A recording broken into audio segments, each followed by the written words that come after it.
There's a rule that territory isn't considered liberated until an infantryman sets foot there. The enemy considers this a real threat. The Russians are fortifying areas in Crimea that are vulnerable to amphibious landings, because they believe it's a real possibility. We'll carry out any kind of operation needed to liberate Ukrainian Crimea. Long known as the Pearl of the Black Sea, Odesa has always, for all of its modern history, been a naval city.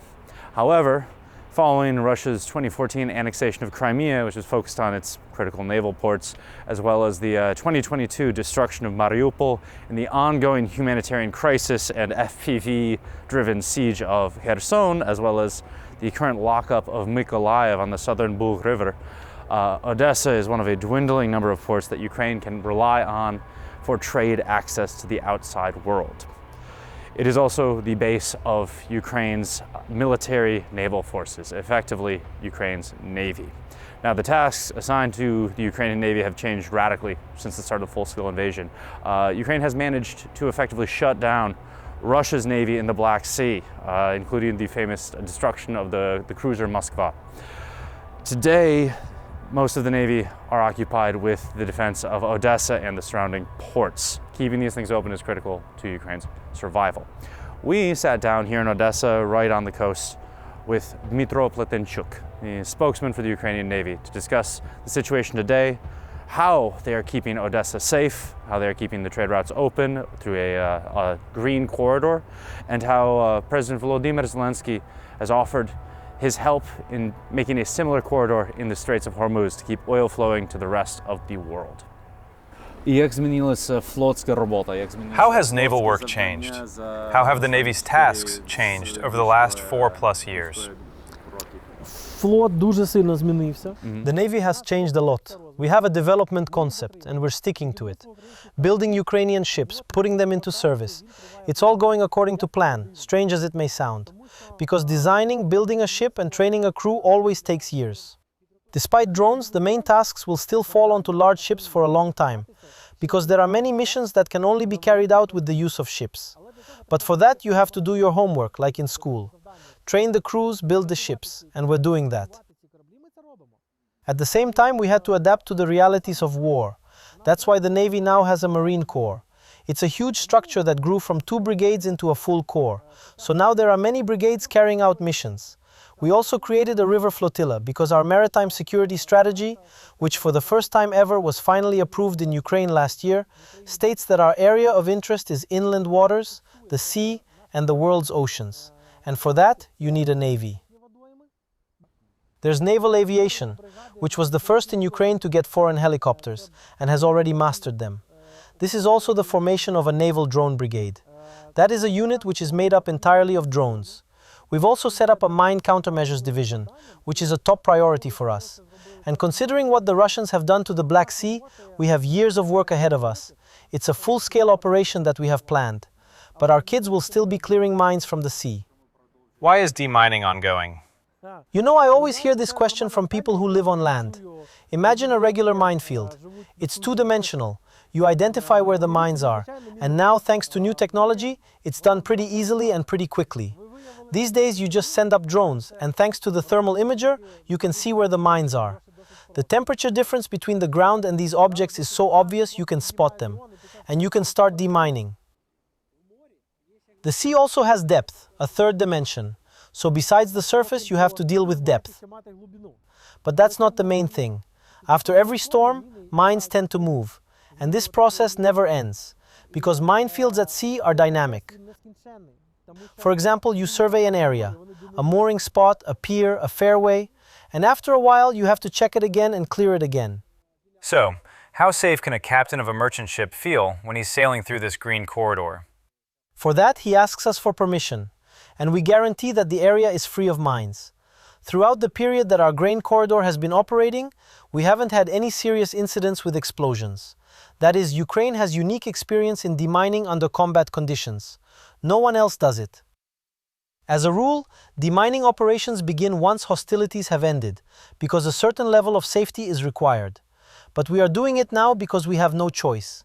Like everywhere in the world, maritime logistics is our primary channel of transporting goods, And despite the danger, Ukrainian sailors go out and do this work. And this is an experience that we can share. What do shipping, maritime trade, and Odesa mean for Ukraine, for its security and economy? For Ukraine, maritime export is absolutely vital. And that's not a metaphor.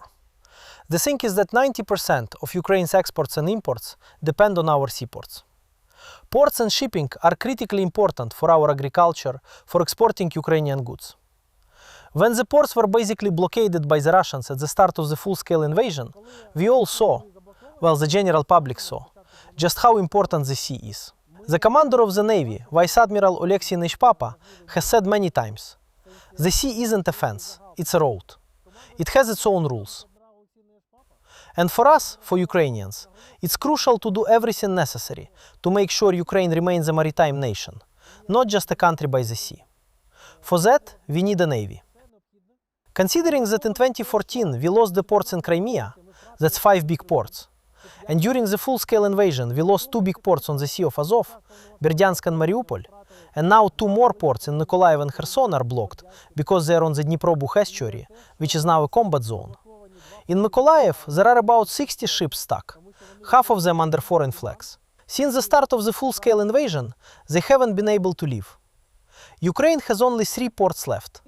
They are called the ports of Greater Odessa: Chornomorsk, Odesa, and Pivdenny. These ports have long returned to pre-war levels, but the strain on them is enormous, because they're the only ones left. You can see it with our roads. They can't handle the load. They're constantly being repaired.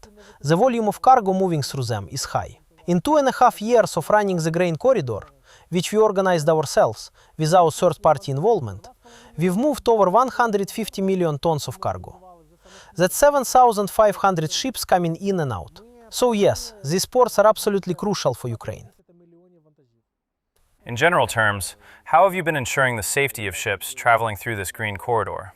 As you know, the main task at the beginning of the full-scale invasion was to push Russian ships out of our territorial waters.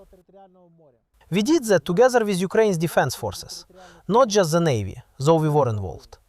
We forced the Russians to leave the northern part of the Black Sea, mainly thanks to our coastal missile and artillery units, which sank the Moscow ship with a Neptune missile, and made it clear the Russians weren't welcome here. After that, we faced a new problem. The Russians kept dropping mines from aircraft into the direction of our corridor. On December 25, 2023, the last of those planes, a Su-24, was destroyed. After that, they stopped trying. Was that the last time they tried to do that? Yes, from a plane that was the last time. December 25, 2023. Strategically, from their side, why did they stop doing it? Because our Air Force showed them that their planes aren't welcome here for sure. After that, they switched to drone and missile terror. The main threats are kamikaze drones, which the Russians now use to strike civilian ships directly. They do it brazenly, openly, even posting the videos themselves, despite the fact that it's a war crime. The main problem with fighting drones in Odessa, which you don't have in other cities, is that here's Odessa, and here's the sea. Odessa basically ends right at the water's edge, so you can't just deploy a lot of equipment out at sea. You can't drive pickup trucks with machine guns into the sea. Countering attacks from the sea is much more difficult. The sea is never still. And when drones are shot down, they still have to fall somewhere. So yes, that's a problem. Pickups aren't an option. But boats? I saw that you've reconfigured them to mount those same Brownings on boats. How much can you move electronic warfare systems out to sea so that all the debris ends up there, in the sea, and not here, in the city? Electronic warfare systems, first of all, are pretty bulky, and they require a lot of power. If you have a big ship at sea and you can provide the energy for those kinds of power units, that's one thing. But if not, then you have to place those systems where there's a power supply. In any case, electronic warfare isn't a cure-all. It's an important element, but to repel these attacks you need a combination of tools. And let's not forget that drones never stand still. Frequencies are constantly changing. The enemy is always looking for a new way to adapt, just like we are. Why are the Russians so far behind us when it comes to naval drones? They came into this war already with drones. They had naval drones. But they decided that their big, invincible fleet was enough. We, not having those resources, were forced to go a different route and use asymmetric responses. For us, that answer was the naval drone and missiles. We already had Ukrainian missiles. They were still being tested. It takes years, always, and they proved themselves. and they're proving themselves now. Do you mean the Neptune missiles? Yes, we're talking about the Navy now. And we were forced to develop drones specifically as a response to not having a large fleet. And it turned out that Russian ships were either Soviet ones, like the large landing ships built in Poland during the USSR, or those with a lot of Soviet DNA. The Russians were just physically, technically unprepared for these kinds of threats. To destroy a fast, maneuverable, small target, you need the right tools, and they didn't have them. Did they know this before the full-scale invasion? They didn't exist. Did the admirals know and just not tell their commanders? There's a saying that generals always prepare for the last war, and it's true. The thing about drone warfare, and this is actually the unique value of the Ukrainian experience, is that this field is extremely dynamic. What worked yesterday doesn't work today. What works today won't work tomorrow. We're constantly forced to look for new technological solutions, and the enemy is always looking for ways to counter us, and sometimes they find them. So we always have to keep moving forward. That's the value of this experience right now. We have it, and the enemy has it too. They learn from us, we learn from them. That's normal for any war. Hi all, Anna here with a quick message for you. We've recently launched a bold new campaign to bring in 4,000 new members to the Kyiv independent community, which means if you join now, you'll be part of our most audacious membership effort to date, one that will pave the way for more field reports, investigations, documentaries, newsletters, and interviews just like this one. You have the opportunity to make a tangible impact on the future of the free press in Ukraine, and we'd love to have you along for the ride. There will be a link to our membership page in the description below. Speaking of experience with this, Ukraine recently got a lot of publicity for offering help in the Strait of Hormuz. Was that a PR move, or was it a serious offer from Ukraine to the US, Saudi Arabia, and Qatar? Right now we have 5 mine countermeasure ships abroad, which were given to us by the British and the Dutch. The first 2 are Sandown class, and the last 3 are Alkmaar class. The first 2 ships were handed over a few years ago. Our sailors have mastered them. They've completed joint training, and most importantly, they've passed NATO interoperability assessments. So, as of now, we have 2 crews ready to carry out missions. These are modern mine countermeasure ships. Maybe not the newest, but before being transferred to us, they were fully refitted and repaired. They're equipped with the necessary drone systems, and the crews know how to use them. Every year, we take part in international exercises in the UK, involving the US, the UK, Ukraine, and many other countries. The Sea Breeze series, where the main focus is on mine countermeasures. That includes both at-sea operations and oversight by the headquarters, because demining isn't just about ships at sea. There's a huge logistics component that the headquarters has to organize, plan and implement, and command these ships at sea. And Ukrainian officers are already doing this. The headquarters is made up of Ukrainian officers. Our partners act only as mentors and observers. So we already have this experience, and we're already cleared for joint operations in the international environment. For us, it's important that these ships first aren't just sitting idle, and second, that they keep their skills up to date. Every war is different, every enemy is different, but the threat is shared.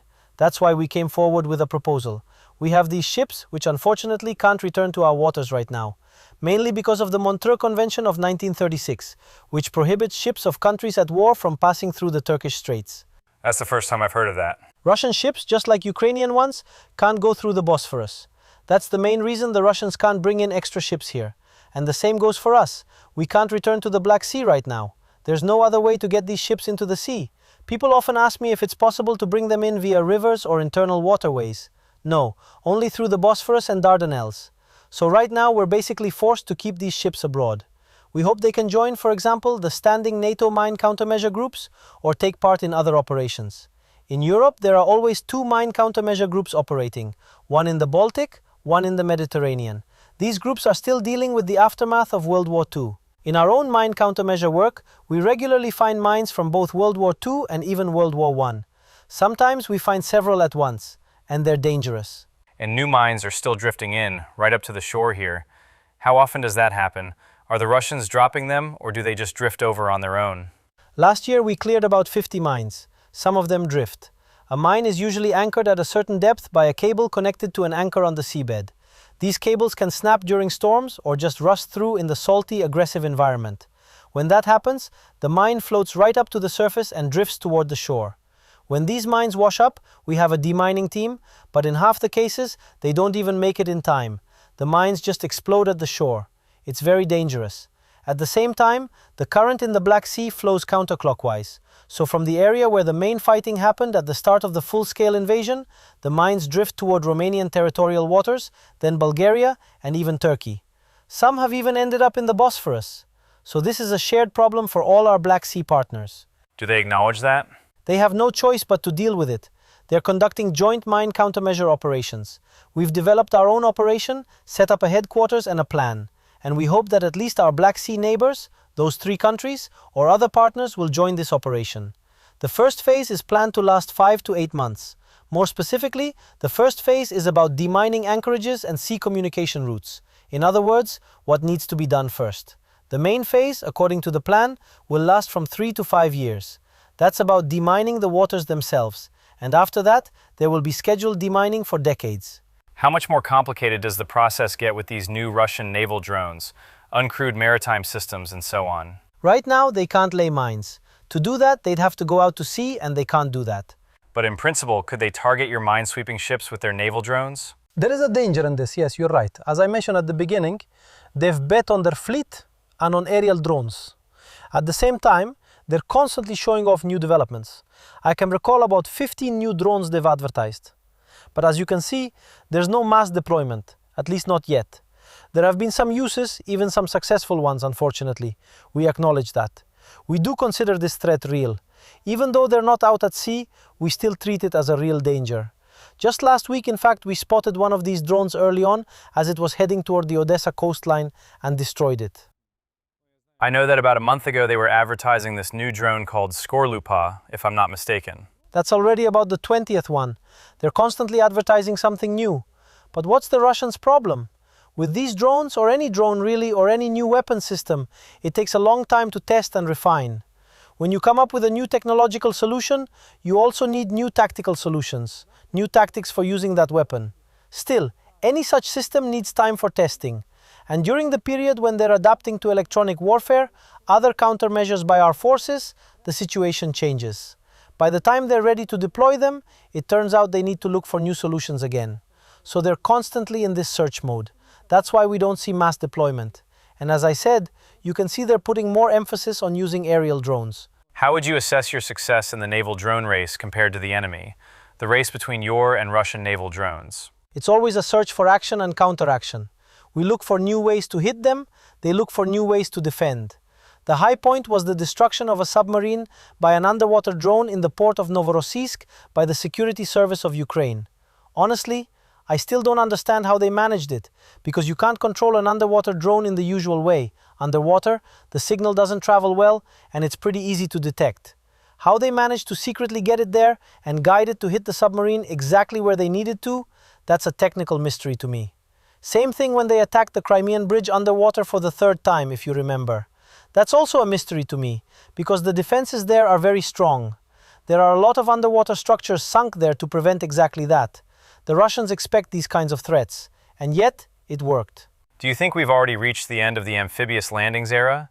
You've already repurposed your landing boats and craft for air defense or demining. Will we see more landings? There's a rule that territory isn't considered liberated until an infantryman sets foot there. In the case of the Navy, that's a Marine. And we're practicing amphibious operations in any case. The enemy considers this a real threat.